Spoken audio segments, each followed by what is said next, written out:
Play that back. Play it back one more time. You see that? No hesitation, no awkward shuffle, no slow gather snatchback situation. She just walks right into it, loads up, and drains it like it was nothing. If you are a defensive coordinator in the WNBA watching that clip right now, I genuinely feel sorry for you. Your entire scouting report, the one your staff spent all winter building, the one that told your guards to force Caitlin Clark right because she could not pull up going right, that report is dead.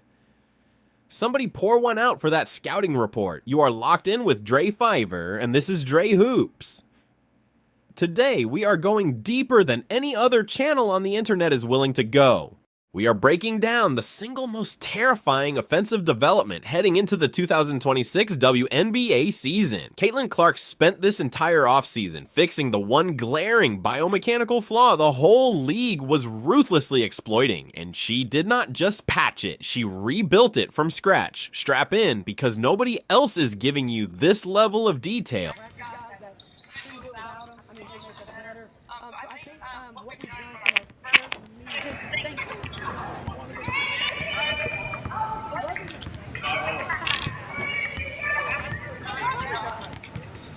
Let me lay out the cold hard truth about where Caitlin Clark was coming into this offseason. During the 2025 WNBA season, groin and ankle injuries wrecked her campaign. She appeared in just 13 games, and in those 13 games, she shot a deeply troubling 27.9% from three-point range. 27.9. That is not a typo. The player whose entire global identity is built on being a cold-blooded, long-range assassin, the player everyone compares to Stephen Curry, you shot 27.9% from deep.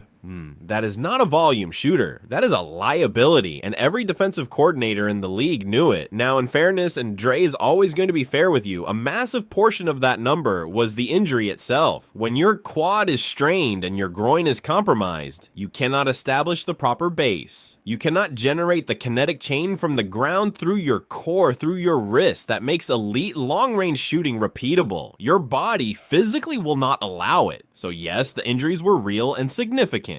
But as true basketball analysts, we also have to acknowledge what existed underneath the injuries. There was a directional flaw in Clark's game that the highest level defensive minds in women's basketball were quietly exploiting even when she was healthy. And that flaw was her pull-up jumper going to her right side. When Clark attacks a ball screen and breaks left, and she is a right-handed player, her pull-up is effortless. The momentum of her body moving away from her dominant hand creates a natural gather. The ball settles. The elevation is clean and balanced. That left side pull-up is one of the most beautiful mid-range shots in women's basketball. But when defenses started pushing her right, everything broke down. Going right, a right-handed player has to fight against their own momentum to square their shooting shoulder to the basket. The hips have to rotate against the direction of travel. The upper body contorts. And if your biomechanics are not perfectly efficient, the result is a slow snatchback gather that bleeds all the speed out of your shot. Against WNBA athletes who close out in milliseconds, that extra half second was all opposing guards needed. The scouting report was unified. Force Clark right, and it worked. Yeah, so I mean, there's a lot of different breathing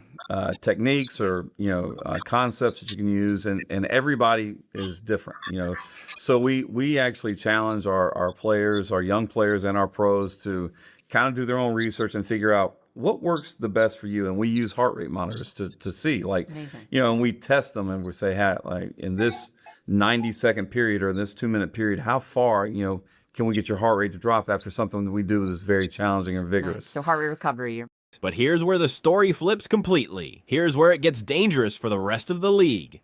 Because after the 2025 season ended, Fever head coach Stephanie White publicly stated that Clark's top priorities for the offseason were rebuilding her health and moving forward specifically in terms of her shooting mechanics. White acknowledged what the basketball world had already seen. The shot needed work, and Clark heard it, because the name I need you to write down right now is Brandon Payne. If you are a casual basketball fan, that name means nothing to you, but if you are a serious student of the game, you know exactly who he is.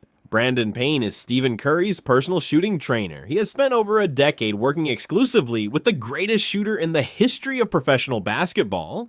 He is the technical architect behind the quickest, most repeatable release in NBA history. He is the reason Curry can effortlessly pull up from 35 feet with the same mechanical efficiency other guards use at the free throw line. And Brandon Payne went on record publicly with a technical breakdown of Caitlin Clark's shooting mechanics that should send cold chills through every defensive scheme in the WNBA. According to ESPN's Paul Biancardi, Payne evaluated Clark's shot and stated that her compact shooting motion is up and out with a quick release and that she possesses incredible distance. He said she has tight, repeatable mechanics and shoots through her core and her wrist. And then came the line that hit Dre the hardest. He said simply, "She lives in her work."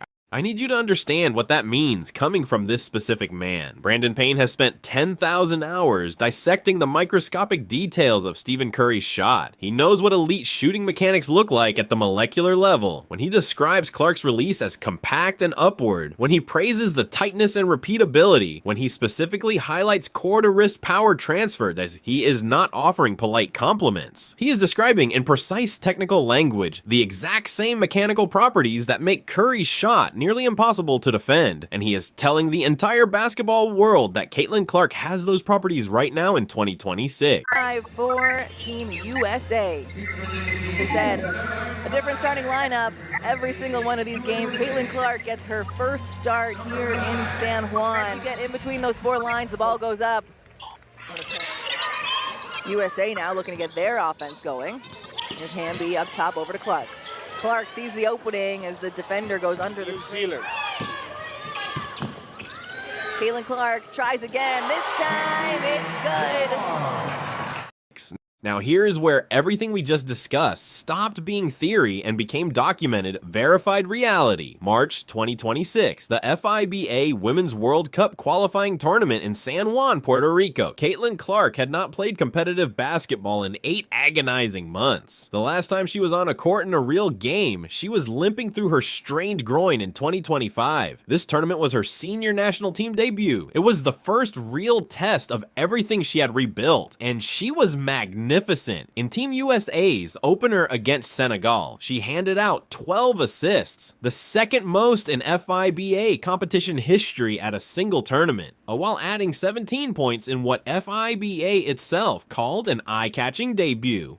When the tournament concluded with Team USA going a perfect 5-0, Clark's final statistical line was one of the most stunning shooting performances of her career. She shot 40% from three-point range. She shot 52.9% from the field overall. She averaged 11.6 points and 6.4 assists per game, led all players in the entire tournament in assists, and was unanimously named the tournament MVP by FIBA. Now let me give you the number that matters most. In 2025, injured, broken down, playing through compromised soft tissue, Caitlin Clark shot 27.9% from 3 in March 2026, returning from 8 months away from live competition on an international stage in her senior national team debut. She shot 40% from 3.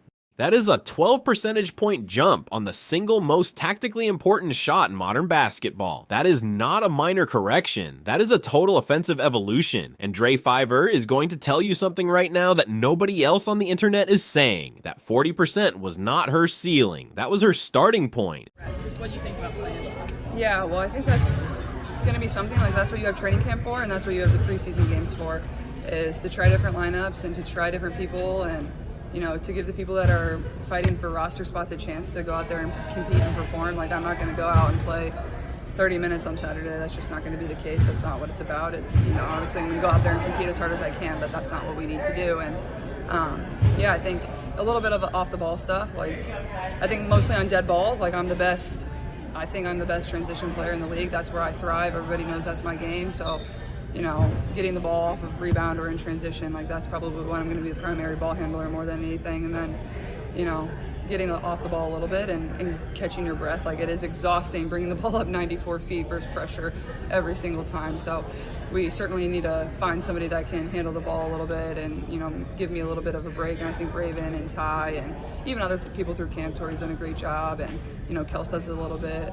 And even I think our 4s and 5s can do that. You saw AB do that a lot last year when we were really in trouble injury-wise. So I think there's a lot of different things that can give us a lot of different looks and just makes us harder to guard.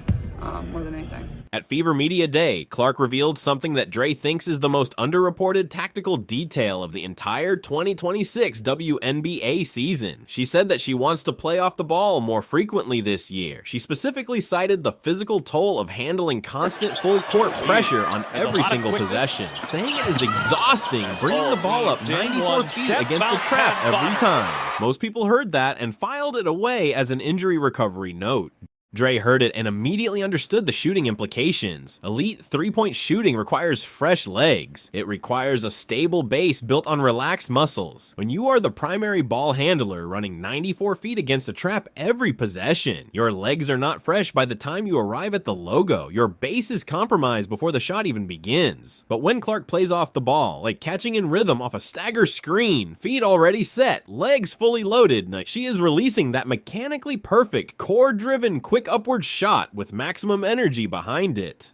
Combine that with a Fever roster that now includes Kelsey Mitchell, who averaged over 20 points per game last season, alongside Aaliyah Boston, Lexi Hull, Sophie Cunningham, and first-round pick Raven Johnson. And Clark is no longer carrying the offensive weight alone. Now every time Clark moves without the ball, defenders have to sprint with her when they chase her off screens all the way out to 28 feet because she is a legitimate 40% shooter, driving lanes open for Mitchell and Johnson. Pocket passes to Boston on the roll become uncontested. The kick-out opportunities to Hull and Cunningham become virtually open looks. The right-hand pull-up that defenses use to dare her to take. It is now a make.